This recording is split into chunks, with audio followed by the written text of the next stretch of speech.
Ambalma Gandhi Malian TV la jabako oni yantuma aw bisimila aw ka émission mandi kan n'o ye espace de vérité tiɲɛ kɛnɛ bi espace de vérité jamukan kɔnɔna la ka kɛɲɛ ni samedi ye kalo tile 23 zan 2025 an ka wele sera mɔgɔ hakili juru carilen 2 ma mɔgɔ minnu y'a dɔn u ka wuli ka jɔ kɔnɔ ka bon fasoko la n'o ye Musa Konate ale ye journaliste ye Énergie FM na fo ka taa se Mamadou Fofana ma n'o ye web activiste ye bi an da bɛna se bakuruba jamana kunnafoni caman ma minnu kɛra an ka jamana kɔnɔ dɔgɔkun tɛmɛnen na fo ka taa se jamana kɔkan kow ma Musa Konate i ni ɲantuma aba ɲambele muso an b'i fo dante foli min na y'an wele ayiwa kan ka na jamana kɔnɔdenw baro a diyara an ye donc an bɛ ala deli ala ka kuma b'an da min bɛ faamuyali ko ɲuman kɛ ni kuma bɔra an da fili kumaw de don u k'a faamu n'o o ye voilà comme aw k'u tulo kɛrɛbɔ sigi k'an baro kɛ ɲɔgɔn fo merci i ni cɛ i ka weli jaabili la Mamadou Fofana i ni ɲantuma ama i ni ɲantuma Aïcha i bisimila an ka kɛnɛ kan merci ça an b'aw yɛrɛ fo aw minnu ye an permettre an kana kuma a ka plateau kan an n'an lajɛbagaw bɛɛ lajɛlen an b'an ka jamana kuntigi fo n'o ye son excellence général Assimi Goïta ye an b'a fɔ an lajɛbagaw ye jɛmukan ye u ka partager u k'u hakilinaw di hakilina di yɔrɔ la u ka kɛr camanba u k'o digi yɛrɛ i ni ce o hukumu kɔnɔna la an bɛ taa n'an ka bakuruba thème ye n'o ye san 5 kɔni ye transition Mali la o ye san 5 sɔrɔ san 5 in hukumu kɔnɔna la Musa Konate e hakili la mun kɛra min ɲana mun kɛra min ma ɲɛ bilan jumɛn est-ce que bolo Mali bɛ ka taa stabilisation sira kan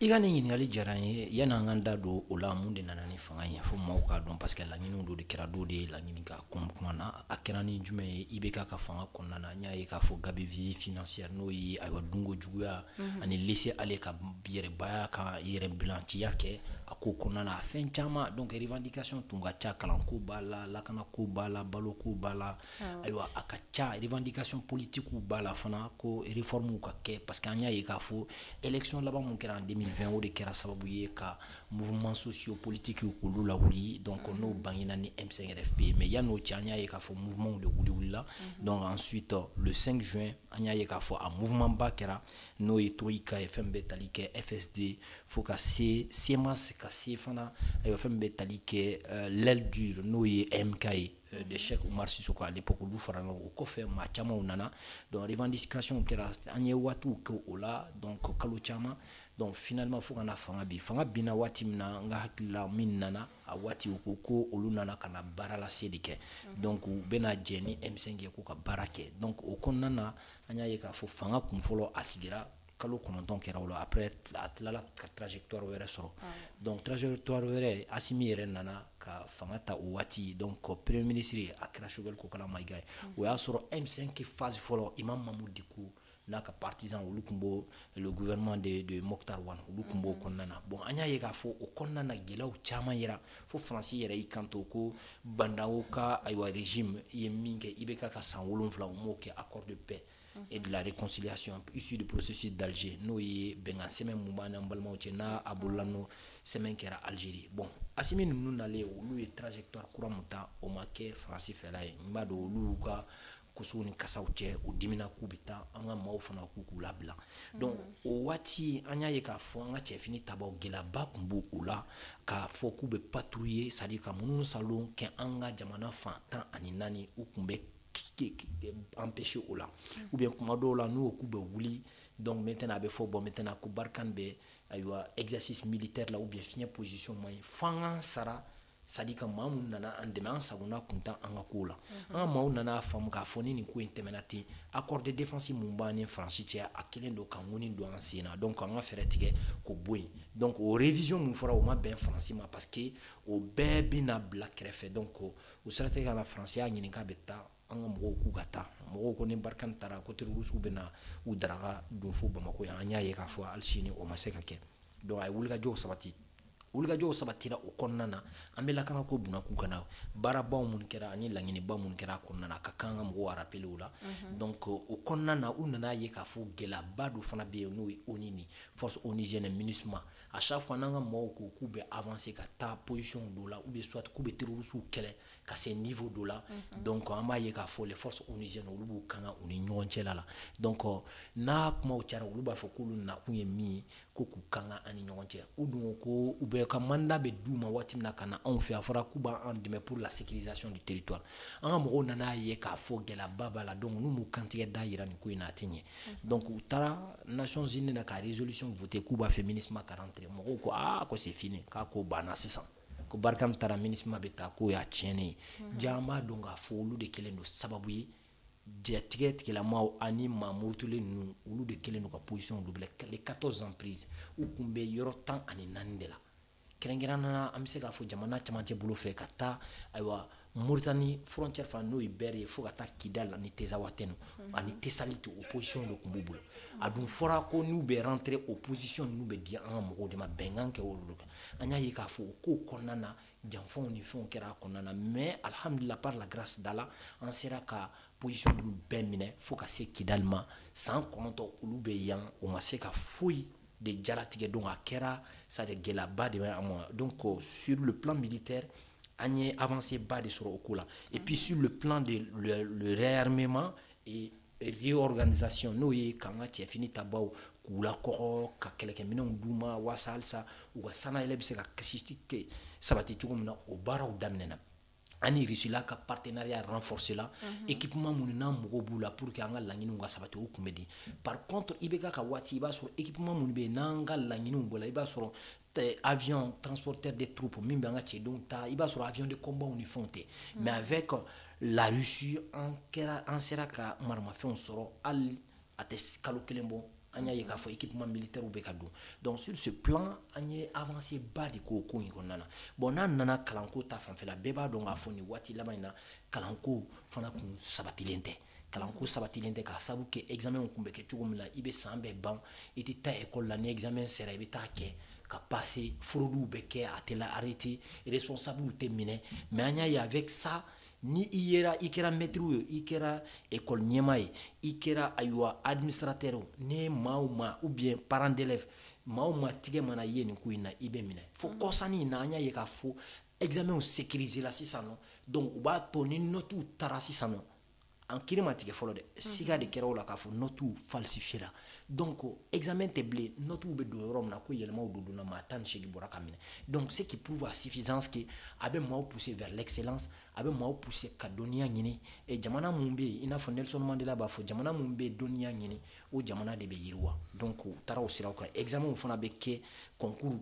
min bɛ kɛ sisan nɔ an y'a ye k'a fɔ wotorobolila mɔgɔ minnu sigilen tɛ n'a auparavant parce que an tun b'a mɛn k'a fɔ i bɛ wari de sara pour i ka se ka passer olu nana kɛ réforme politique et institutionnelle an ka constitution votera et puis code minier fana i b'a kalama les 6 codes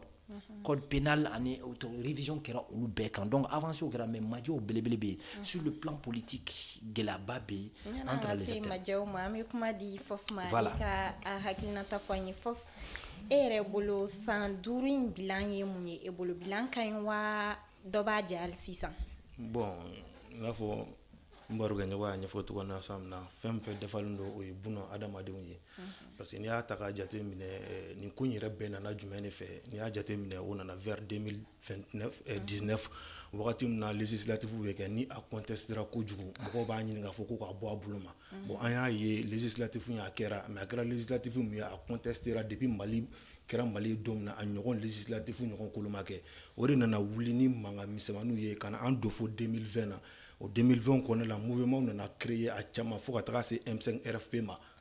o laɲini kɔnɔna la mun kɛra ni tu y'a jate minɛ M5 RFP a bɛ créer wagati min na n'i y'a la jate minɛ jamakuluba 2 o de tun b'i yɛrɛ sɔrɔ a kɔnɔ dɔw ta tun ye jumɛn ye olu ta tun ye k'a fɔ ko non ko népotisme a ko o cayara dɔw ta fana tun ye jumɛn olu ko non ko fagali jugu caman ko o kɛra ani ka taga ye tuguni dɔw ta tun ye jumɛn de ye an bɛ Ibrahim Boubacar Keita bɛ yen an b'a wuli ka bɔ yen an yɛrɛ bɛna an sigi pratique kɔrɔ min bɛ ka kɛ o de bɛ continuer n'i y'a ta k'a jate minɛ mɔgɔ minnu tun bɛ bɔ a dɔw la n'i y'a jate minɛ bolola baarakɛlaw tun don commerçants tun don i n'a fɔ a bɔli tun bɛ kɛ chaque fois vendredi de la mɔgɔw tun b'u ka boutiques datugu u tun bɛ taa participer ko in na fo ka n'a se le 18 août ma ni IBK ka fanga a bɛ jaso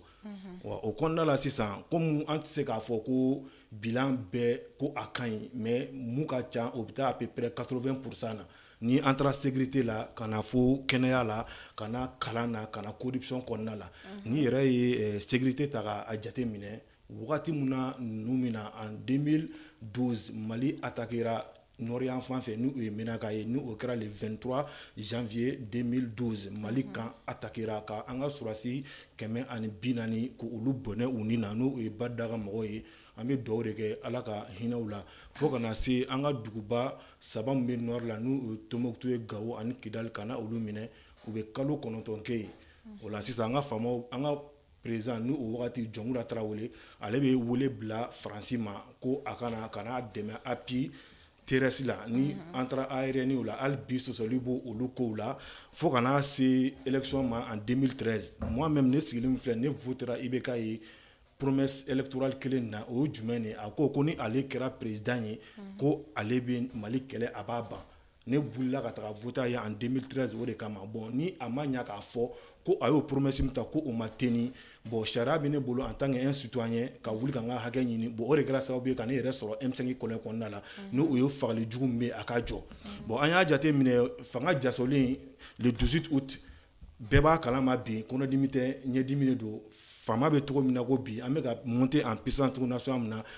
fanga minnu b'an kunna n'o ye Asimi ye a n'a jɛɲɔgɔn sanumaw kɛlɛkɛminɛnw olu bɛ ka san an ka duguba min tun bɛ yen n'o tun ye Kidali ye parce que n'i y'a jate minɛ politique dɔ de tun kɛlen don an na Musa Mara bɛ taa wagati min na en 2014 ni rebelle bɛ riposter o b'an ka position fɛn fɛn bɛ yen Tombouctou Gao fo Kidal u b'a gosi parce que n'i ye Tombouctou ta k'a lajɛ bi dugumisɛnnin caman o de kɛlen don ka Tombouctou lamini mais Tombouctou de bɛ jate i n'a fɔ villeba Gao b'o cogo la Kidal fana b'o cogo la mais n'i y'a jate minɛ duguba ninnu dɔrɔn de tun b'an bolo minnu ye dugumisɛnnin ninnu olu tun t'an bolo mais an y'a ye ni sɔrɔdasi minnu nalen min kɛra ka tɛmɛ ni coopération ye an ye mun kɛ ni Irisi ye kɛlɛkɛminɛ camanba den bɛɛ kɔni ɲɛ b'a la olu bɛ ka na mun ye duguma kɛlɛkɛminɛnw ye n'o ye chariw ye ni o ye blindew ye olu caman na fo ka taga se sanfɛ kɛlɛkɛminɛnw ma ni o ye hélico ye fo ka taga bila drone olu n'a ɲɔgɔnna caman na o kosɔn an wulila ka reconquêtes kɛ n'i ye Kidal lajɛ 2014 fo ka na se waati min na ninnu minnu bolo d'a kan an ka autorité hali an tun bɛ taa campagne kɛ Kidal il faut que an tun ka ration de sara an tun bɛ ration de sara Bamakɔ yan a tɔ an bɛ taga sara Kidal mais alhamdulilayi ninnu nalen u y'u bolo da Kidal kan o n'a ɲɔgɔnna caman fo ka na Gao Tombouctou fo bi an bɛ yɔrɔ min na an t'a fɔ ko lakana 100% bɛ yen dɛ ani an y'a ye fɛnɛ wagatiw la fɛnɛ an ka camps tun bɛ attaquer vers 5 heures du matin pour que an ka se ka renfort sɔrɔ il faut compter à 17 heures parce que wagati Faransi de tun bɛ an ka espace aérien contrôler fo an ka demande de k'a fɛ a ka accepter an ka sɔrɔ ka taga mais an y'a ye bi an t'a fɔ ko camps tɛ attaquer mais k'a fɔ bilen de k'i bɛ Mali camp attaquer k'i sigi bilen k'i bɛ filmeliw kɛ olu o banna bon comme yan ye an bɛ waati ko la heure ko de ye plateau ko ye an bɛ a surusuruya n'o tɛ ni tile kelen tɛ nin bila ninnu bɔ maintenant ni an bɔr'o la an bɛna kɛnɛya bunangu kan an y'a ye kɛnɛya kɔnɔna la caman kɛra parce que ni tun y'a ta k'a jateminɛ hali ka taga se dialyse ma ni tun ye Mali yɛrɛ kɔnɔna lajɛ région 10 ani kɔ mais dialyse tun bɛ kɛ Pongé de mais Asimi nana a n'a ka œuvre sociale bi a ye an ka dɔgɔtɔrɔsoba si centre hospitalier universitaire sababa min bɛ yen ni o ye Pongé n'o ye Gabriel Touré fo ka taa se hôpital du Mali ma a y'olu occupé ni dialyse kɛminɛn ye parce que n'i tun y'a ta k'a jateminɛ dialyse yɛrɛ la u b'a fɔ cogo na cogoya min na pour que patient yɛrɛ kan ka heure kelen ɲɛnama de kɛ ou bien sinon 1 heure 30 minutes pour que ka se ka a jeli sanuya mais mɔgɔ tun ka ca n'i ye Mali ta k'a lajɛ région bɛɛ n'a y'a ta k'a lajɛ i bɛ fɛ k'a fɔ bilan ninnu na nimisi wasa ko kɔni b'a la mais hali n'a ma dafa fɔlɔ kɔ fɛn ka ɲi lawasali b'a kɔnɔ non ne fɛ ka mun fɔ fɛn min tiɲɛna san 60 kɔ sinon san 30 kɔ ninnu ka san 5 tɛ se k'o bɛɛ toucher ka bɔ yen o de y'a to n y'o ɲɛfɔ kɛnɛya la an bɛ dɔ de fɔ santé la an bɛ dɔ de fɔ mais an y'a ye k'a fɔ non olu centre de dialyse ninnu an ka si saba ninnu olu équipera fo ka taa di an ka CCRF ninnu ma bon ni yɛrɛ ye hôpital de Kati yɛrɛ lajɛ vraiment Asimi a ka œuvre sociale a ye baaraba k'o yɔrɔ la parce que n'i y'a lajɛ a ye bloc dɔ jɔ yen ni an b'ale wele R+D n'o ye 2 étages ye o kɔnɔna la a y'a équipé ni génération minɛn kura ninnu ye ni olu dɔw bɛ tali kɛ comment on dirait an ka fɛn caman na n'o ye sanitaire minɛnw ye et puis n'i y'a jateminɛ k'a lajɛ fɛnɛ an ka hôpital ninnu kɔnɔna fɛnɛ la mun ye an bɛ kurantigɛ wagatiba de kɔnɔna la ni a ye panneau soleil ninnu a y'o caman dayɛlɛ an ka dɔgɔtɔrɔso la CSRF ninnu olu caman na ni an bɔra o yɔrɔ la an bɛna corruption yɔrɔ kan n'i y'a jateminɛ k'a lajɛ kɔsa in na mun ye corruption ye caman kɛra la i n'a fɔ mɔgɔw yɛrɛ b'a ɲɛfɔ cogo nasɔn min na mais hali bi majɛbaw bɛ yen o kɔsɔn n'i y'a ta k'a jateminɛ semaine tɛmɛnen mun ye CIGRH ye olu ye rapport u y'a di an ka président ma son excellence général Assimi Goïta o tun bɛ tali kɛ jumɛn la k'a lajɛ Mali baarakɛca mun ye an ka agents ye n'an b'a fɔ olu ma fonctionnaires fo ka taa se collectivité mɔgɔw ninnu ma k'a lajɛ k'olu recenser cogo nasɔn min na physiquement u ka n'u yɛrɛ yira o kɔnɔna la olu y'o rapport in a baara daminɛla depuis juin 2022 mais a taara kun cɛ fo juin 2024 président yɛrɛ ka laseli la a b'a fɔ ko baara in a daminɛla mɔgɔw de tun bɛ k'a kɛ minnu ye étrangers ye o étrangers minnu tun bɛ k'a kɛ 4 milliards de tun talen don k'a d'u ma mais olu nana k'a ye a bɔ 4 milliards in o ka ca nin ye baara min ye an ka jamana kɔnɔdenw yɛrɛ bɛ se ka nin kɛ k'a sɔrɔ hali an ma taa étranger wele ka na o kosɔn u y'a lajɔ ka malidenw yɛrɛ ta olu de ye nin baara kɛ hali a ma tɛmɛ 1 milliard kan.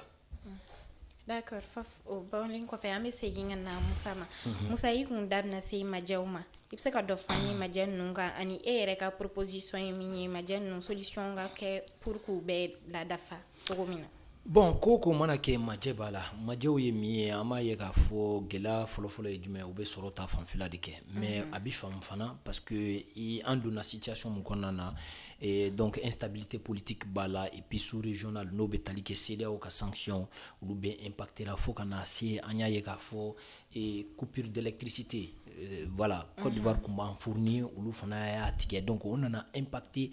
considérablement fɛn bɛ tali kɛ an ka sɔrɔ ta fanfɛla la o siratigɛ kana an y'a ye k'a fɔ ayiwa entreprise caman de datuguna o sababu la du caman de bilala gɛlɛyaw kɔnɔ mɔgɔ caman de taara fɛnɛ et en même temps aussi décision dɔw taara an ka autorités y'u engagé k'u bɛ solution sɔrɔ la n'o ye ONG internationale parce que a ONG surtout les ONG françaises u y'a yira k'a fɔ k'olu bɛ ka fɛnw dɔ opérer an ka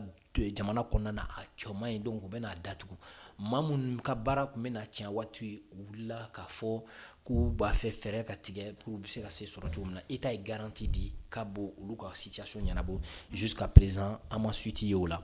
et MINUSMA fana ka taali la an y'a ye k'a fɔ u ye garantie fana di o cogoya in na mais jusqu'à présent an t'a dɔn o situation bɛ cogo min na donc voilà c'est comme si layidu taara a ma tɛmɛ jusqu'à présent donc olu caman ka baara tiɲɛna donc an bɛ se ka min fɔ nin waati in na majɛw bɛ yen et sur le plan politique on a vu aussi que u ma se ka ɲɔgɔn faamuya les acteurs voilà min kɛra sababu ye ka fanga in nana n'o bɛ tali kɛ M5RFP o ni ex-CNSP n'o ye sɔrɔdasiw minnu bɛ fanga la a kuncɛra cogo min na an b'a kalama k'a fɔ a kun fɔlɔ Imam Mamadou Diko n'a ka maaw nana donc olu cɛra ka bɔ yan an y'a ye k'a fɔ Choguel n'a ka Fange u fana nana olu fana tilala tuguni ka ci avec ministre caman mun bilala ka sabu kɛ M5 kɔnɔna la je ne sais pas pourquoi u y'o kɛ u y'a kɛ kun jumɛn de la est-ce que u y'a kɛ pour k'u affaiblir de halisa donc o kɛlen don gɛlɛya kɔnɔna na an y'o gɛlɛyaw constater donc olu bɔra yen et par la suite a labanna jumɛn ma parce que o bɛnkan ninnu olu dɔw ma sabati u ni ɲɔgɔn cɛ la je ne sais pas pourquoi à part la suite an nana ye k'a fɔ bon maintenant u ye Choguel fana bila kɛrɛfɛ mais n'i ye nin bɛɛ lecture ta k'a jateminɛ an bɛ se k'a fɔ M5RFP de kɛra fanga in tigɛ ba ye k'a nun don mais olu yɛrɛ damaw fana ma bɛn a ko la parce que an y'a ye k'a fɔ waati min na IBK binna a fɔra k'u kana ni premier ministre dɔ ye u ka dɔ choisi an ye k'a fɔ 14 CV o de taara CV 14 aw ye organisation ye a fɔra ko ni IBK binna k'u tɛ bɛn a la donc ça o kun ye signe ye min b'a yira fɔlɔ dans un premier temps d'abord ex-CNSP n'o y'u ka partenaire ye k'a fɔ u bɛnnen tɛ et pourtant y'o de ye à la longue an nana ye k'a fɔ olu bɛɛ bɔra arène politique kɔnɔna na donc aujourd'hui c'est les militaires qui ont la réalité du pouvoir aujourd'hui n'an bɛ se k'a fɔ k'an bɛ taa bɛn ani kelenya ta hokumu kɔnɔna na d'abord sur le plan de la sécurité État kan ka renforcement kɛ sur le plan voilà, pas sur le plan militaire mais sur le plan de la sécurisation du territoire parce que au gɛlɛyabaw bɛ yen parce que mun na i b'a ye k'a fɔ les groupes terroristes en général état ka présence te yɔrɔ min na u bɛ taa o dugu ninnu soit u b'a fɔ aw wuli ou bien soit a ye sɔn alliance locale ma n'o ye bɛnkan minnu bɛ kɛ u ni ɲɔgɔn cɛ et de plus en plus n'a fɔra ko o alliance bɛ kɛ état bɛ mɛ a tɛ na i b'a ye k'a fɔ la nature a horreur du vide plus temps bɛ taa plus o mɔgɔ ninnu fana u b'o habitude de ta u bɛ don donc n'o combat ninnu bɛ na kɛ sufɛ i ye djihadiste ye ou bien terroriste ye tile fɛ i bɛ hadamadenw fɛ donc i b'a ye k'a fɔ an y'a dɔw ye centre la i n'a fɔ Jarafara bɛ ni autres la an ka sɔrɔsiw ye dɔw traqué u somɔgɔw bɔra ko wayi k'u bɛ ka bin u denw kan u bɛ ka bon a tɛna faamu parce que an yɛrɛ denw de don donc l'état doit tout faire parce que n b'a dɔn k'a fɔ premier ministre ka PAG l'actuel premier ministre n'o ye Abdoulaye Maïga ye a y'a yira k'a fɔ k'u bɛna cɛdenw mun ta k'a bɛ taa ba kɔnɔntɔ la pour la sécurité sur le plan de la sécurité donc a ka renforcer ka accélérer a kana kɛ kuma ye pour sécuriser ni armée ye yɔrɔ mun libérer olu bɛna ka sécuriser donc o bɛna kɛ sababu ye laɲiniw bɛ sabati parce que an ye sur le plan géopolitique et géostratégie la donne a changé maa minnu tun b'anw fɛ an y'u gɛn cogo min na u y'a yira k'a fɔ kɛrɛnkɛrɛnnenya français qu'ils vont tout faire ni régime minnu bɛ yan k'a ɲini k'u labin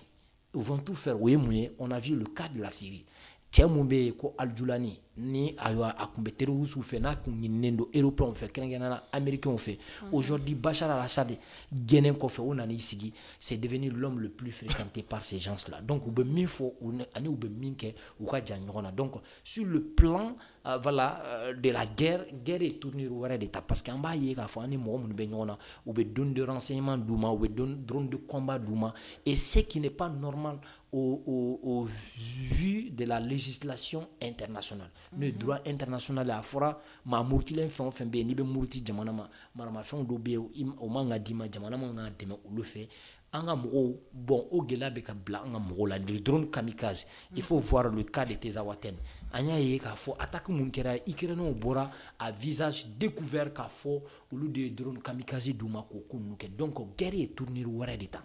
Assimi y'a kuma fɔ k'an bɛ kɛlɛ mun na sisan kɛlɛ tɛ wa kɛlɛ mun don an bɛ sɔn k'an ka ɲɛnamaya bɛɛ kɛ o ye tiɲɛ mais il faudrait aussi faire en sorte que parce que kɛlɛ an t'a dɔn k'a fɔ an bɛ ba la waati min na mɔgɔw bɛ k'a fɔ ko bon maintenant il faut que la population soit résiliente je pense que résilience ka muɲu o bɛ waati de ko fɔ mais mɔgɔw tɛ se k'i si bɛ ban ka muɲu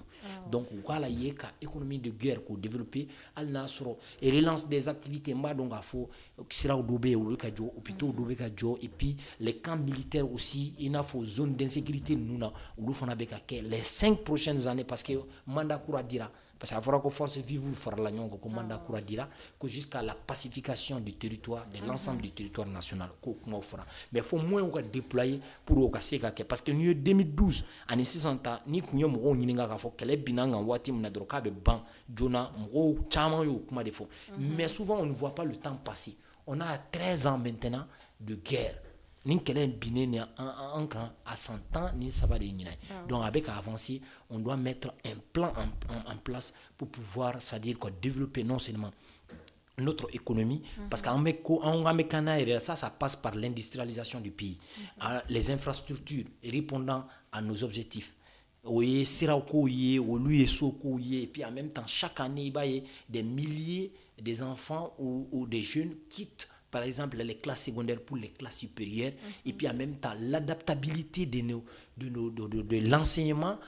au marché de l'emploi an bɛ ka kalan mun kɛ ani marché de l'emploi u ka taa que science ka développer qu'on aille vers ça donc o de bɛ se ka kɛ sababu ye an bɛ ka Mali émergent mun ɲini an bɛ ka Mali développement mun fɔ k'a fɔ k'an bɛ na ko Mali bɛ na diya il faudrait pas k'a ka kɛ kumakan ye mais a ka kɛ kɛwale ye je donne un exemple précis par exemple il faut voir par exemple la contribution populaire qui se passe au Burkina i b'a sɔrɔ projet bɛ lancer usine ni fɛn ninnu jamana kɔnɔdenw bɛɛ de bɛ cotiser ka kɛ actionnaire ye u bɛ ka usines blabla si on refuse par exemple tantôt les financements des institutions de Bretton Woods n t'a dɔn f'i b'o dɔn Banque mondiale et FMI alors on doit développer c'est-à-dire que une politique c'est-à-dire que économique min b'an permettre ka ressources mobiliser ka se k'an ka projet c'est-à-dire quoi la taa ɲɛfɛ et parce que on a nos ressources naturel par exemple le projet de raffinerie à Biriki folo mun sigira a kana kɛ Biriki ko ye dɛ mais a ka réaliser Mali ka action mun bela je pense bien c'est plus de 60% et la Russie ka action bala o baaraw bɛ se ka kɛ donc ka économie développer guerre ba ka kɛ mais an ka sɔrɔ développer sinon à un moment donné population bɛ na fɔ ko on en a le ras-le-bol et min ka jugu révolution ma a bɛ na ɲɛ wagati min na ka tiɲɛ donc o tɛ na courage don mɔgɔw la bilen ka autant de sacrifices depuis ne ye ko dɔn ma malien ye ka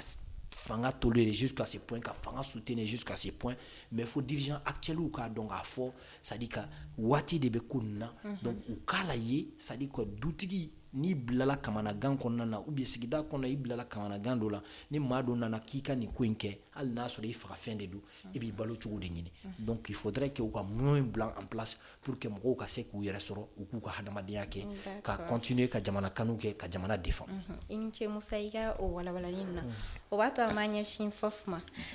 fofu ere bolo sisan no jamana kanga muneke pour san duru were na tami mena ke o ka ke nimisi wasai problème munu soulever no luga nyana bo o konnala. OK, merci Aisha. Ina fo ntu ye anya fa ntu na bilan antu adamine mu ye sécurité amba nyini anga nyamko fe mu ye alibi anga chedew yi u ka u doter minɛnw na et puis u ku doter aussi renseignement na mais amba nyini fene mu ye anga janguba saba munu be ni menace bolu yoro la mu ye centre kɔnɔ fo ka taga se noruma u ka lajɛ u ka infrastructure nunu u ko lu cɛ routière nunu mu b'a to intervention nunu se ka kɛ tuguna so amna rapidité u la amna après santé yoro la amba nyini u fɛ fene mu ye anga kɛnɛyaso ye alibi majɛ munu ni olu tunu u jɛ an b'a ɲini fɔ ko majɛ ninnu k'olu bila ye parce que n'i y'a ta k'a jate minɛ an ka hôpitaux ba ninnu na i bɛ taga sɔrɔ sisan i bɛ taga u bɛ papier dɔ d'i ma k'i ka ka analyse sugu dɔ kɛ ou bien i ka kan ka jelita sugu dɔ kɛ i bɛ obligé de ka bɔ a tɔgɔ hôpital public la ka taga o kɛ privé ninnu na an b'a ɲini olu minɛn minnu bɛ yen ni majɛ b'olu jɛ u ka lajɛ u ka an ka hôpital ninnu u ka olu doter o minɛn ninnu na minnu b'olu jɛ ni an bɔra yen fɛnɛ an bɛna corruption yɔrɔ la komi kuma yɛrɛ tun kan ka janya mais komi n y'o de fɔ yan ye wagati ko de ma se k'a bɛɛ fɔ hali bi mun ye olu yɔrɔ ninnu ye u k'u jija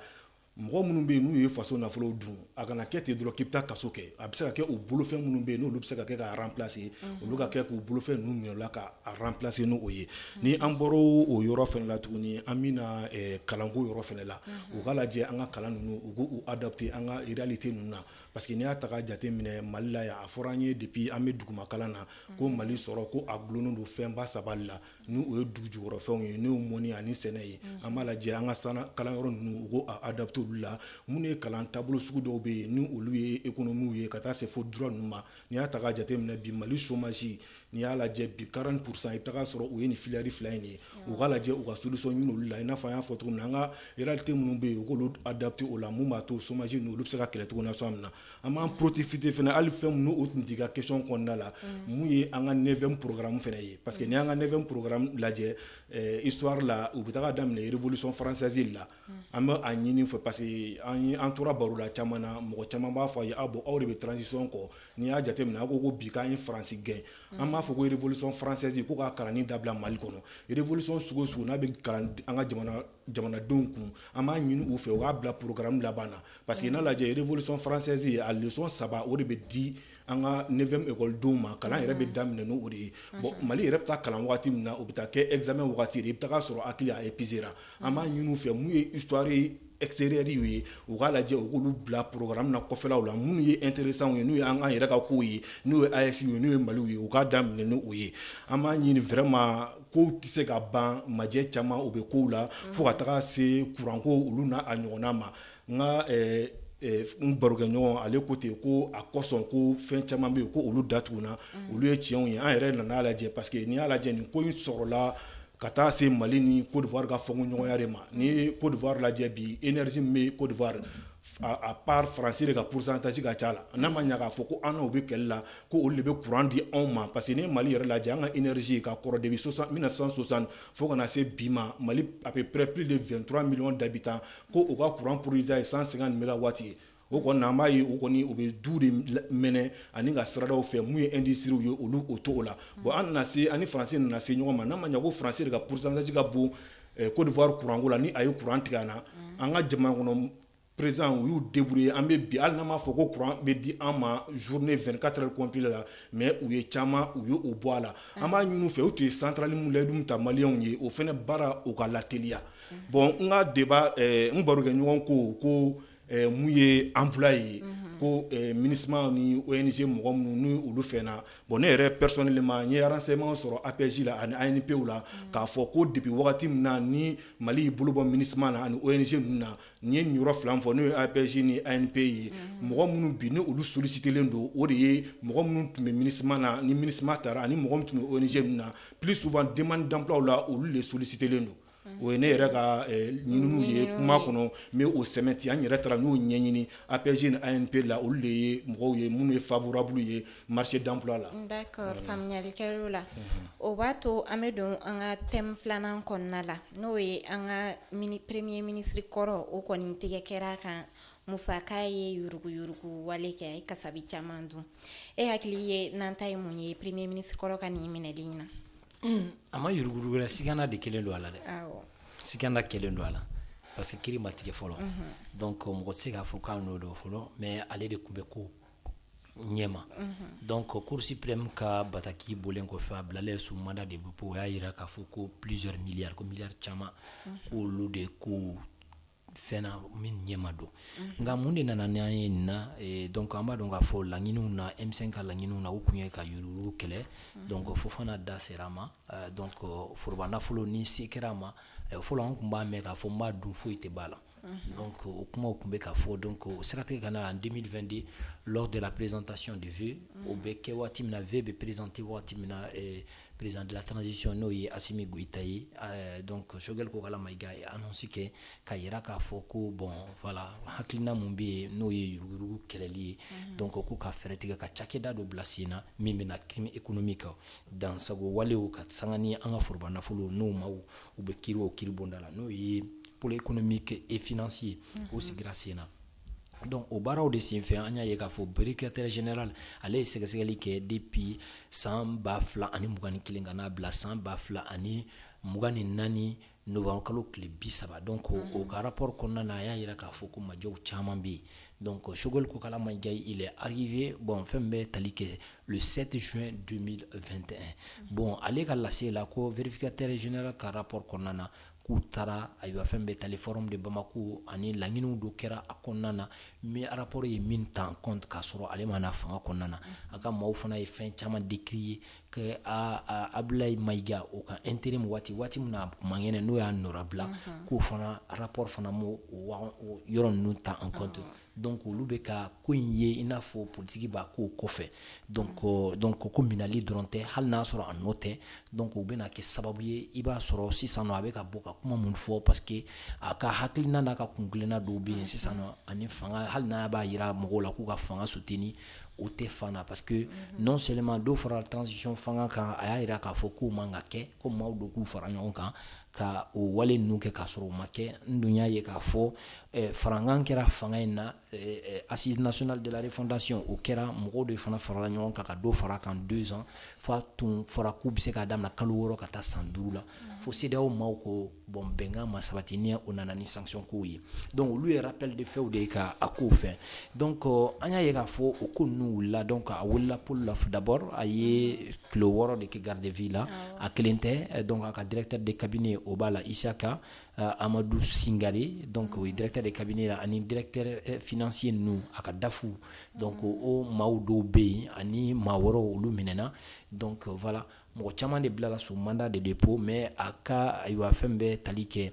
a ka directeur de cabinet o bilala ka taa so nka k'a bɛ poursuivi fanga sari ka sariya b'a nɔ minɛ bon o laɲiniw de kɛra maliyɛnw fɛ Choguel ye min kɛ o ko tɛ il faudrait pas que mɔgɔw k'a mélanger a ye baara min kɛ maliyɛnw y'o dɔn a ye mais nin ye foroba nafolo de ye gestion de don donc sigana b'a kow la a ka kan kiiritigilamaw u k'u ka baaraw kɛ an bɛ se k'a fɔ avancée ba kɛra nin fanga in kɔnɔna na parce que fɔlɔ an tun b'a ye k'a fɔ avec la haute cour de la justice fanga mun tɛmɛna i bɛ wari dun i b'a sɔrɔ négociation bɛ kɛ ko wɛrɛw bɛ kɛ mɔgɔw tɛ nɔ minɛ hali n'a sɔrɔ o sigina kow de bɛ kɛ la d'abord en commençant par les équipements militaires an y'a ye k'a fɔ maaw bilala wo la ka waati kɛ mais kiiri kelen kɔfɛ a dɔw bilala dɔw condamné na Agno ko ye ministre Bola, les hauts responsables du pays ou le condamné. Boubé, en commençant par lui aussi, Agno Kakaye, ala Mindi Dora, enfin Boubé, au Kera Kasola, Moussa Mara. Donc on voit que les choses se passent au Kiri Kilama au Kakoye, Al Nasoro, Amina Chogo, Moroba par un simple tweet et autres, c'est la justice d'apprécier. Nebeka fo, ça dit que Baramunbeka ke, ça dit quoi, c'est un acte majeur. Règlement de compte là quoi. Non, on ne sait qu'à règlement de compte, mais min n'a pas qu'à beau citoyen bena donc à faux si père omte qu'à faux que dishibaye ko fanga ta nyeshima donc oui avancé majeur du am se qu'à faux tu vois les kera mo souye donc ko fanga manasima al les dirigeants actuels mamun be ka marali ka wa donc à faux nous ma ke kanye ou yere be wole bogo jennenka do na tawla ou be wole bogo jennenka si on avait dit à un jour que Shogel ben ko imbla sena dumna ka fo bi ale yere be wole ni ko ina mo chama kumbu yere ngininga donc on ne peut pas avoir une nation forte sans une justice forte, on ne peut pas avoir une nation forte sans une armée forte ni fin flan nous ou kulu kanga grinya jamana marala, c'est-à-dire les histoires de trucs politiques ou autres là, moi je ne rentre pas dans ça, peut-être certainement à kamro ka qualification parce qu'on sait que procureur général allait de poursuivre en général sous le coupole du ministre de la justice et garde des sceaux. Par exemple, le ministre de la justice et garde des sceaux allait be jonga bulukan, allait be président ka yamara le peut-être au lieu de ko constater abaka ministre saisi, ministre fana be procureur général saisi ou fana be procureur munbe première instance là. Parce que sur ce niveau, on peut dire que il y a la main de la politique au bise ka ken kofe. Ma faut ka keratine. Mais moins be ka se ka adversaire ka segen ni tugoina hal na sura anote ka segen wasa abse ka fin tuguna comme abse ka ke o fana te vegal fana i rapport mumbo justice ya famu ka fo maje baw de be forbanda folo de do donc lu fana bu saisi akola ka baraw ke fo ka ta kala ye na sura anodo ani minga kan obeda kana note abe bla donc pour l'instant le dossier est en instruction au de kama ou maseka ayoa ka don fois la instruction est mis ça dit que dans loi bête ou bolo folo ka fo min bi permettre ka kirike donc o be na sike se lu de ke ku ka da loi o be fara nyonga nous fara la nyonga wati mina o be kiri boloda ni kiri boloda o be na ka kirike en fonction avec ces éléments donc la défense est là au bien il y a le procureur général ou ministère public et au banga haka la défense le président du coup donc o be na o be fait on sigi ka abaroke donc on connaît sigi ka koulaye mais pour l'instant à partisan chamambe ou be ka focusation sorcière de donc on veut le faire taire donc au luka principier do direba ira ka par contre la gestion qu'on a ni sera ka ke uluma se ka fam donc voilà un peu. Alors Mamadou Fofana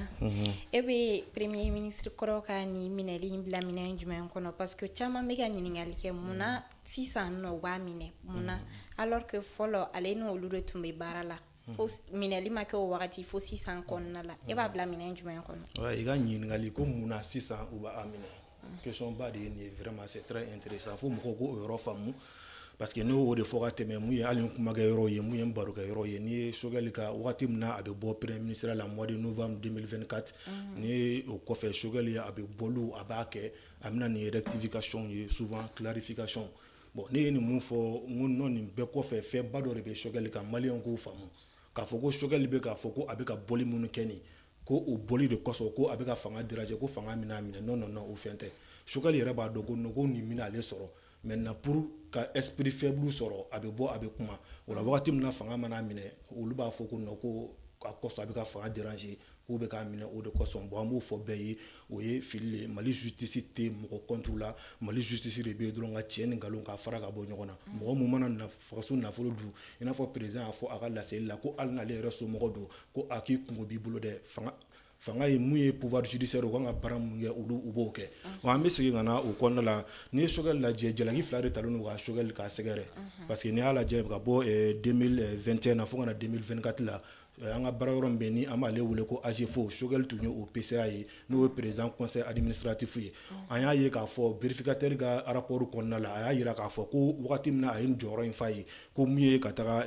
sefa wari milari mo na ko o maje ko o kero yoro la bon ni a jate mina fere en numéra primature la juin 2021 il faut qu'on a dans novembre 2024 la ko majam munu kera abole yi o ko o bɛnna miliyari 1 ale ni dɔɔni ma o kosɔn mun ye le 1er août ye mun y'an ka pôle économique et financière ye a ye wele bila Choguel ma u taara ka taga a lamɛn o kɔfɛ a tila ka segin tuguni ka taga le 12 tuguni u y'a lamɛn a seginna ka taga so fo kana se le 12 u y'a bila fɛn na mun ye garde à vue le 1er août à la mɛnna voilà le 1er août à la mɛnna après le 12 tuguni a taara o kɔfɛ u y'a bila garde à vue la fo kana se le 19 ma le 19 la sa u ye mana da kan ka a la taga kasoba kɔnɔna la mun yɛrɛ hali jugement don ye olu o ma fɔ fɔlɔ bon ni ye Choguel ka nin ko in ta ka a jate minɛ a ko kɔnɔ a ka dun kojugu o kosɔn an b'a fɔ Choguel kanubagaw ye u k'u retenir u ka se u dusu la u ka justice to a ka baara kɛ Choguel ma kɛ mɔgɔ fɔlɔ ye mɔgɔ minnu ko nin sugu taara ka ɲɛsin i ma k'a fɔ parce que mɔgɔ an ka faamu fɛrɛ a ma fɔ ko a nɔ don présumé de don fɔlɔ siga kelen nɔ la fɔlɔ faut que sɛgɛsɛgɛliw ka ban confrontation ka ban k'a ye k'a fɔ ko a nɔ b'a la o la mun kan ka da kan n'u ye peine o bɛ sɔrɔ k'a di a kan mais an bɛ yɔrɔ min na ko sisan an b'a fɔ ko Choguel présumé no hali bi mais mun ɲɛfɔ hali bi mun y'a kanubagaw ye u ka u retenir u ka se u kuma kɛcogow la u ka fanga te u k'u ka baara kɛ n'o olu yɛrɛ ko ko Choguel yɛrɛ boussole de la révolution an dun ka révolution in na an bɛ ka fɛn reprocher justice la ka tɛmɛ ko k'a fɔ ko justice ti jɔ a jɔyɔrɔ la ni a ma ɲa k'a fɔ ko a bɛ o baara de kɛ an ka to justice a ka baara kɛ a kɛcogo la comme il faut mais comme an tɛ se ka bila n'i bilala jɛmɛ ɲɛ i bɛ dɔnkilijugu kɛ kojugu comme a bɛ dossier bɛ en instruction an bɛ olu suit ni mun bɔra la au fur et à mesure ni plateau kelen kan ni ka taa se fo plateau wɛrɛ minnu ma voilà an bɛna walawalali kɛ nin yɔrɔ la mais mun ye nin wagati ye fɔlɔ an bɛ an yɛrɛ minɛ nin yɔrɔ la fɔlɔ an b'a jigiya k'a fɔ an lamɛnbagaw ye faamuyali sɔrɔ o la o b'a to an bɛ taa an ka kɔkan jamanaw kan n'o ye Kolowarikaw fɛ yen olu kɔni ka présidentielle min prévulen no octobre prochain na Musa a kuma misɛnnin bɛ ka caya e yɛrɛ bolo yanni an ka se présidentielle in kow ma e bolo Alassane kan k'a fɔ k'a bɛ na 4e mandat briguer nin wagati in na wa bon fo mɔgɔw k'a dɔn k'a fɔ n'i ye min kɛ cɛw la tato la u segintɔ la b'o k'i la fo mɔgɔw k'a dɔn k'a fɔ Ivoire kow daminɛna juste après voilà au fait ka saya kɔfɛ il y a eu un problème majeur de concept d'ivoirité Alassane parce que yani fin kun ka fatu a ye Alassane wele ka na depuis o wagati je pense que a kɛlɛw daminɛna parce que Alassane à l'époque avait fait un bon travail parce que Ivoire tombé crise kɔnɔna na a sera k'a ka économie wuli k'a jɔ donc mɔgɔw caman kun bɛ k'a ye comment voilà le successeur de fait Boigné donc ses adversaires politiques qui étaient sur la scène n'olu kun bɛ yan n'olu emprisonné i n'a fɔ Laurent Gbagbo fo ka se Bédié Nouma donc il voyait mal cela donc parce que u b'a dɔn k'a fɔ n'u ma fɛɛrɛ dɔ tigɛ a la donc a bɛ gɛlɛya donc nin ko in donc i b'a ta au niveau de la kana donc an y'a ye k'a fɔ après la mort de Bédié de au fait Bédié nana fanga la waati min na an y'a ye k'a fɔ o ka fanga kɔnɔna na coup d'état fana kɛra o la donc Robert Gueye fɛ donc en 99 Robert Gueye n y'a ye k'a fɔ o y'o kɛ après nin y'a nɛgɛn ka élection kɛ Babo a passé donc Babo passelen kɔfɛ an y'a ye k'a fɔ assassinat wulila donc o kelen kɔfɛ Robert Gueye ka fagali kɔfɛ an y'a ye k'a fɔ la rébellion s'est éclatée donc Alassane a été écarté parce que quand il présentait le concept d'Ivoire ko ivoirien tɛ parce que a fɛnw daminɛna o cogoya la c'est pas parce que aujourd'hui Alassane ni ne ka jamana ka position mais il faut faire le rappel historique parce que mɔgɔw b'a fɛ k'a faamu min bɛ yen voilà au fond de do donc mɛ ka yɛlɛ n'i ye walasa i ka se k'a faamu donc o kelen kɔfɛ Alassane écarté la ma se k'i présenter aux élections na donc an y'a ye k'a fɔ donc la Côte d'Ivoire a été divisée les rebelles du Nord donc dirigés à ce temps par voilà Guillaume Soro mais Alassane aussi en faisait partie ale kun ye aile politique ye voilà mais ale kun tɛ se ka ye o cogoya la la guerre a duré presque une décennie donc c'est en 2010 u ye fɛɛrɛ tigɛ k'u ka fɛɛrɛ tigɛ ka élection kɛ donc cette fois-ci k'u k'ale ye Alassane kana des trucs comme ça qu'ale la don jouer qu'on a donc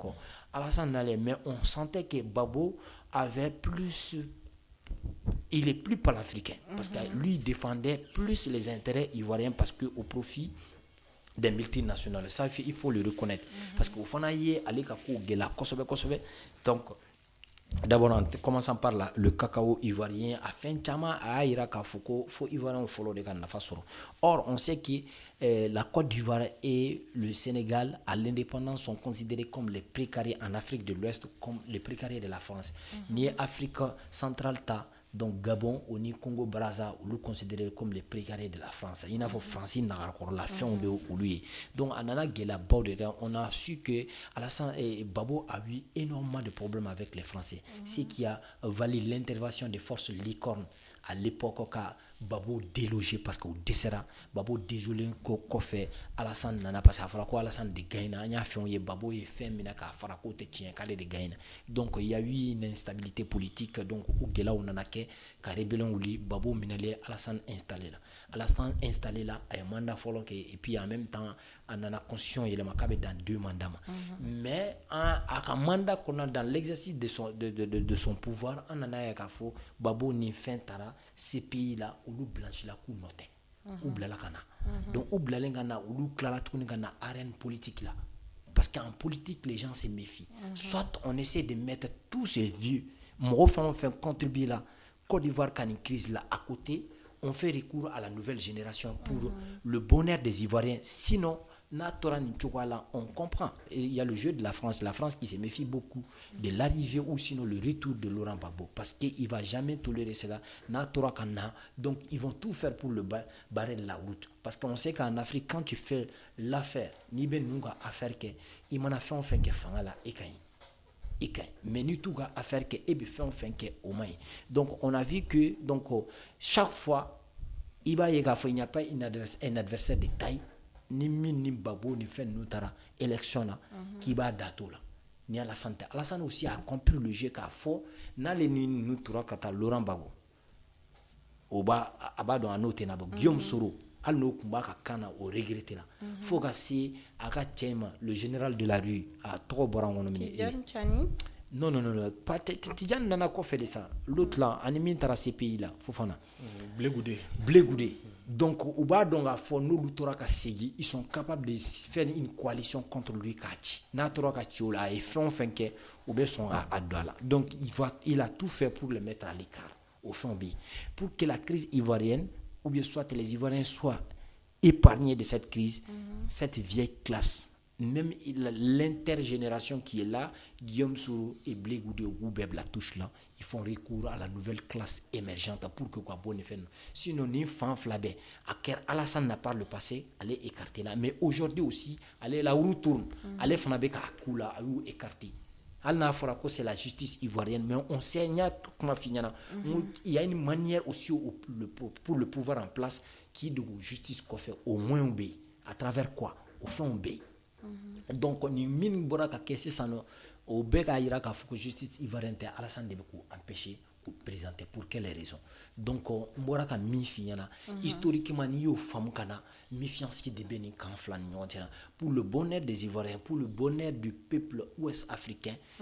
donc pour l'instabilité kanana il s'agit pas né nyeba la tchumna c'est vice versa parce que ni fait nana ni ko fait donc règlement de compte ou de dos donc abegela ka fin donc il faut une nouvelle classe émergente pour pouvoir aller de l'avant ou comme on doit choisir même c'est cas les destinées de la Côte d'Ivoire sinon on méga tachumna au bord de l'implosion parce qu'on a vu le mouvement massif par exemple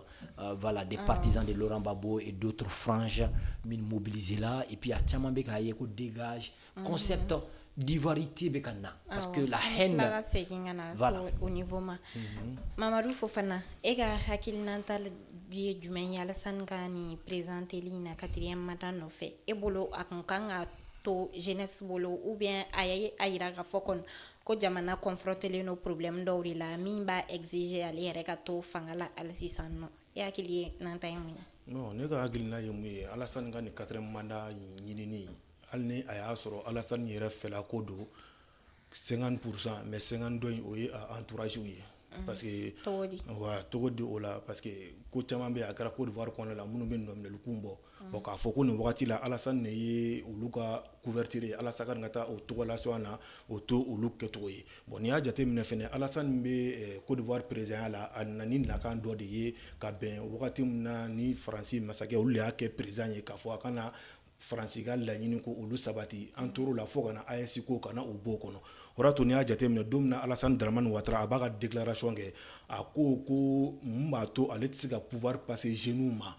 ko défi ba fila de be sous région kɔnɔna la o fɔra ye jumɛn ye ni o ye monétaire ye parce que o b'a la k'a fɔ ko ECO mina bɔ 2027 bon bɛɛ kɔni ɲɛ b'a la kasa dɔ fɛnɛ bɛ k'a fɔ ko AES fɛnɛ mina a ka wari bɔ bon o de kosɔn wagati bɛɛ hali ni y'a jateminɛ il y a 2 à 3 semaines maintenant a ye rappel kɛ k'a fɔ ko non ko CEDEAO ka sigi hali bi AES ka sigi hali bi ka na CEDEAO kɔnɔna la bon a ye o promesse minnu a y'olu ta Faransi ye bon toujours ni o bɛ ka reprocher la k'a fɔ ko k'i dɛsɛra hali bi Alassane ma sɔn a b'o intervention de kɔnɔna la Élysée la o yɔrɔ to chaque fois Alassane bɛ Faransi taga la n'i y'a jate yɛrɛ minɛ a bɛ déclaration kɛ don min na 2 jours après Alassane bɔra de ka na a ye déclaration a y'o kɛ n'i y'a jate minɛ Musa a ye historique a y'a kɛ ko mun filɛ ka présenter ni Côte d'Ivoire kɔnɔna la ni o de ye ka candidat dɔ écarter ka bɔ yen ko kɔrɔ tɛ Alassane yɛrɛ mun filɛ ka kɛ ni a delila ka kɛ a yɛrɛ la a kɛra Alassane yɛrɛ la wagati min na fɛn Laurent Gbagbo ale ni Gueye u bɛ taga élection na en 2011 o la ni Gueye bɛ bɔ ka proclamer ko ale de gagnera ni Laurent Gbagbo b'a fɔ ko le pouvoir se trouve dans la rue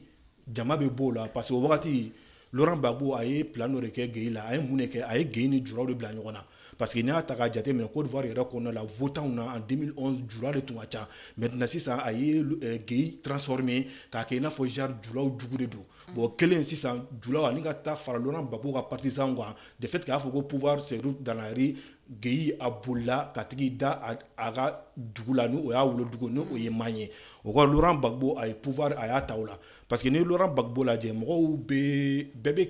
i yɛrɛ ko de kɔlɔsi ni o dɔ ye jumɛn ye bɛɛ b'i yɛrɛ ko de fɛnɛ makaran ni ye Laurent Gbagbo ta k'a lajɛ mɔgɔ min don panafricanisme depuis 2011 a ka idée ne b'a soutenir bon o kosɔn n'a ma ɲa k'a fɔ ko non ko an bɛ souveraineté kɛlɛ la bon n'i y'a ta ka jate minɛ bi Mali kɔnɔna la fo ka taa se AES ma an bɛ ka gɛlɛyaba sɔrɔ côté minnu fɛ ni o ye Côte d'Ivoire ye ka bɛn ni labɛnw ye juguw fan fɛ ni a ma ɲa k'a fɔ ko non ko nin dɔ bɛ ka na o yɔrɔ la ko o ye panafricanisme ye o ye candidat ye bon ne kɔni moi personnellement je soutiens Laurent Gbagbo élection minnu bɛ ka na pa ni a kɛlen don fɛnɛ ko a bɔlen don liste électorale la an b'a laɲini fɛnɛ i n'a fɔ ministre a tɔgɔ ONU y'a fɔ cogo min na don a ka réinscrit liste la cogo nasɔn min na a ka kɛ n'o tɛ nin ko fɛn fɛn filɛ nin ka réaliser nin bi ka dɔ gɛn ka bɔ liste la ka dɔ la na nin ye ko kɔrɔ de ye a kɛra Alassane yɛrɛ la Alassane yɛrɛ de filɛ tuguni ka segin tuguni ka na o ɲɔgɔnna wɛrɛ kɛ mais n'i ye ɲininka fɛnɛ ko pour ka ko 4e mandat n bɛ mun ɲɛf'i ye mun ye a tɔgɔ Cameroun président ye Paul Biya ale bɛ depuis en 82 n'i y'o ta k'o lajɛ o bɛ bɛn san 34 de ma mɔgɔ kɔni n'i bɛ ka tubabu ka affaire kɛ mandat ko tɛ e la tant que de fait que e bɛ k'olu ka ci kɛ i bɛ taga ni ko ye de Denis Sassou Nguesso ninnu olu bɛɛ b'o la fo ka taa se a n'a ɲɔgɔnna caman ma bon de fait que Alassane bɛ k'u ka affaire kɛ hali ni a ka di Alassane ye mun tɛ hali 4e mandat ye Alassane a b'a kɛ bon ni kɔni minnu bɛ tan n ye mun f'u ye tan nin ko mana kɛ cogo o cogo i bɛ i yɛrɛ de ka intérêt i b'o de makaran o de y'a to hali don Laurent Gbagbo a y'o fɔ a ka kuma kɔnɔna la a ko n'i y'a lajɛ ale bɔra liste électorale la k'a kɛ jalaki jumɛn de ye k'a fɔ ko non ko kiiri b'a kun kan or que n'i y'a ta ka jateminɛ ale taara CPI la ka taga san 10 kɛ yen CPI y'a jugé k'a jira ko a nɔ tɛ ko foyi la ni ale nɔ tɛ ko foyi la a fɔra an ye o ko rébellion in ye mɔgɔ 3,000 o de nin tora a la fo ka taga se BCEAO ma fo ka taa se BCEAO Abidjan ma olu attaquera o de y'a to don a bɛ laseli kɛ a b'a fɔ k'a bɛ Alassane ɲininka ko yala o ni mɔgɔ 3,000 mun ni o fagara ani ni BCEAO mun ni o attaquera ko jɔn de kɛra o kɛbaga ye ni ale bɛ ka jalaki k'a fɔ ko non ko ale bɔra liste électorale la ko k'a fɔ ko kiiri de bɛ ale nɔ kan jusqu'à présent ale yɛrɛ ma papier sɔrɔ a bolo la fɔlɔ Côte d'Ivoire pouvoir judiciaire la k'a fɔ ko i ɲangilen don ne nin ye ko ale m'o sɔrɔ ko bon ni o ma kɛ mun ye ale tɔgɔ seginnen liste électorale la ko o ka kɛ joona o kosɔn an bɛ a ɲini diɲɛ tɔnba fɛ n'o ye Nations Unies ye u ka pression kɛ Alassane kan u ka pression kɛ Côte d'Ivoire CENI kan mun b'a to cogo nasɔn min na Laurent Gbagbo a bɛ se ka rescrit cogo nasɔn min na liste électorale la nin fɛ fɛnɛ an bɛ wele bila u ka règlement ba in ma ni o ye tigɛndiya ye comme ale ko anw ni AES ko anw ni dictateurs ye ani a tila ka t'i yɛrɛ sɔrɔ wagati min na a tɔgɔ Alpha Condé n'o ye coup d'état mun kɛra Guinée président mun na a ye vidéo kɛ k'a fɔ ko non au 3e mandat o ye jamana wɛrɛw de ye mais a yɛrɛ fa jamana kan ni ale ko 3e mandat ko o tɛ kɛ an ɲɛ b'a la ale yɛrɛ fa jamana kan mun y'ale ka président ye o bɛ ka 4e mandat o bɛ k'o kɛ mais an ɲɛ b'a la tile fila in na a bɛ kabaforow cɛla k'a fɔ ko kaba k'a sera an b'a dɔn ko sɛnɛ ko a ka ɲi mais an b'a ɲini fɛnɛ a ye lase minnu kɛ jamana tɔw k'a fɔ ko non au troisième mandat a ka taa o kelen fɛrɛ na se a ka président ma n'o ye Alassane ye ko non au quatrième mandat. D'accord. Merci Faf. Monsieur Konaté, yalima e yɛrɛ bolo Alassane ka ni élection yi Alassane kɔni campelen no a ka décision ka k'a bɛ quatrième mandat kɛ mais ni bɛ se ka na ni risque de division ye Côte d'Ivoire jamana kɔnɔ wa walima a tɛ nana ye vu que manifestation minnu bɛ ka kɛ ni wagati laban ninnu na. Manifester c'est un droit pardon o ye droit ye o ye hakɛw ye mais k'a fɔ k'a bɛ na nin ko ye ma da la a bɛ comme olu bɛ kule tɔgɔ bɛ jɔ an y'a k'o ye par le passé a ka fɛn minnu kɛra mɔgɔw bɔra a ye mɔgɔ caman mina k'olu datugu dɔw yɛrɛ tununa sur le même scénario ça force modestie il faut le reconnaître que durant sous le règne de Alassane Ouattara, la Côte d'Ivoire, le visage de la Côte d'Ivoire est énormément changé et il a apporté pas mal de choses sur le plan de l'économie. Aujourd'hui, voilà, la situation n'y a en Djamana ka position moyenne, mais je sais que les nations, voilà, ça, cela existe entre les nations, mais par voilà, ça, au fil du temps, fait on bena quoi, amène à une famille, mais aujourd'hui, qu'il faut Alassane Benabouye, ben, je pense pas, mais il va aller jusqu'au bout pour pouvoir ici d'assurer la continuité de ce qu'il a commencé, même si c'est anticonstitutionnel, parce qu'en bas, il faut que coup d'État avec quelqu'un on fait, mais il y a ce qu'on appelle le coup d'État constitutionnel. Au fond, avec la CEDEAO, je ne vois pas trop la CEDEAO qui parle de ça, de tout ce qui se passe en Côte d'Ivoire, et pourtant, en la situation au Kéraya, parce que nous, de là, c'est la CEDEAO des chefs d'État. En général ils sont solidaires entre eux comme jusqu'à situation bien emparée donc une situation empirée là pardon na empirée là quand il y a l'intervention des militaires nos textes sont contre le coup d'état il y a ceci cela mais qu'est-ce qui nous a amené à ça donc maintenant il faudrait que au cas ça dit qu'on donne changer qu'à attitude ou changer souvent. Mais le contexte ivoirien est assez très particulier. Niata dont Alassane Nalé fangana, il tire badje, mais niata koyungula chuko di faut qu'en sibima, ibina femme la position actuelle d'Alassane et ses partisans. Ils ne sont pas en train de maintenir, c'est pour leur propre survie. Parce que au bas donc a nous abla le camp d'en face nous lunana où il minke c'est le revers de la médaille où de nous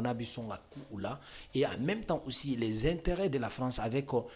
maintenant l'AES qui pèse sur la balance en ce qui concerne les organisations est-africaines parce qu'en bas il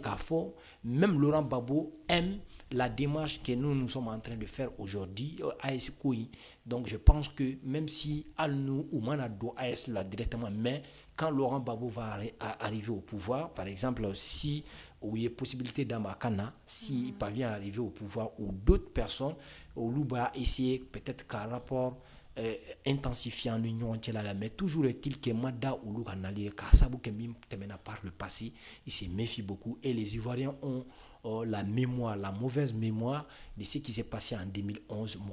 Je pense que Utena Doni Kuna, on peut beaucoup manifester pour Rabol ira, mais élection Beke, Oulube Koulé, Dorobejo, avec continué naïe, Madongafo, il a le soutien des organismes internationaux, il a le soutien de ses parrain qui est la France, les États-Unis et autres. Donc, Ouloube soutient des taillés, et sur le plan de l'économie, il a énormément développé. Du là où il y a Tchamambi, mais il y a aussi les frustrés. Parce que manifestation, il y a des gens qui déguerpi, bon, souvent tu prends des décisions impopulaires. Mais souvent, quand avec Emina à l'époque, Wati Mouna avait dit ou là. Donc, Alassane ka situation, c'est qu'à au minant de Kono. Donc, il est en train d'écarter ses adversaires de taille pour qu'il continue il n'a pas mis par le passé. Élection beke, mon boulot comme mon gars, mon benake, nema daoula. D'accord, on a wakati corona. O b'a to an b'an sɛnsɛn ka se émission in laban yɔrɔ ma monsieur Konate i ka kuma laban ye jumɛn ye kuma cɛ kun cɛ sinon kuma laban ala n'o cɛ voilà kuma cɛ kun cɛ bon qu'il faut parce que y a un Gandhi voilà vraiment il a vraiment percé et donc en 2020 lorsque le M5 RFP je demande à tous un chacun la persévérance à paye. C'est un gars qui a énormément, c'est pas pour le jeter des fleurs. Je vis pour ses débuts. À M5 comme nous on est journalistes, ils ont œuvré avec ce nouvel outil donc grâce à ça il y a pas mal de Maliens voilà qui sont informés et m'a félicité. C'est ma première fois de faire l'émission ici. Je sais que Bena tant qu'on bla à disposition là à chaque fois je ferai en sorte de venir. C'est aussi un ami de l'IT dans ce domaine puisque nous œuvrons dans la même association parce que ça a été souhaité par la maison de la presse parce que fin courant n'allait ne barakala nga barada bulukan no énergie digitale. Bon même si je travaille aussi à la radio et à la télévision, bon beaucoup de Maliens m'ont découvert à travers cela. Donc Kafoli di ma Kafoli di Fofuma Kafoli di Gandhi TV Niema Sola ane a auditeur ni a auditrice bela ni abonné au coup à continuer à partager à liker. Donc sur le Mali gagne. Merci. Ami refo parce que c'était pas logique qui a vu que ani wele Hermina kum. Oui, comme voilà comme on a check alors sinon antena o tuwala de. Mamadou Fofana ega kuma check on che muyi. Amiga si la ba. Baga bela jele ambo olufo le Gani Malian TV barakela bela jele fo. Manga invité fo nous Moussa ye ani technicien munu ni mogo nyeto la mais o lebe ka image qualité nyama ko di ama bi refo ama foko kambe chenore o bato anga bi obi dansigi ke anga bi émission na min kumbe tali ke espace de vérité kan o konna la un wala li chaman ke 5 ans de la transition pour attacher ex-premier ministre no Shogel Kokala Maigaye ale ka accusation min bineno aka présumé ka asigana kele no ala fokata se ivoire problème ma anda serori mako wala espace de vérité konna la bi ananga invité d'état ambe rendez-vous dauma espace de vérité numéro were kan nyono che au kansoni bye bye.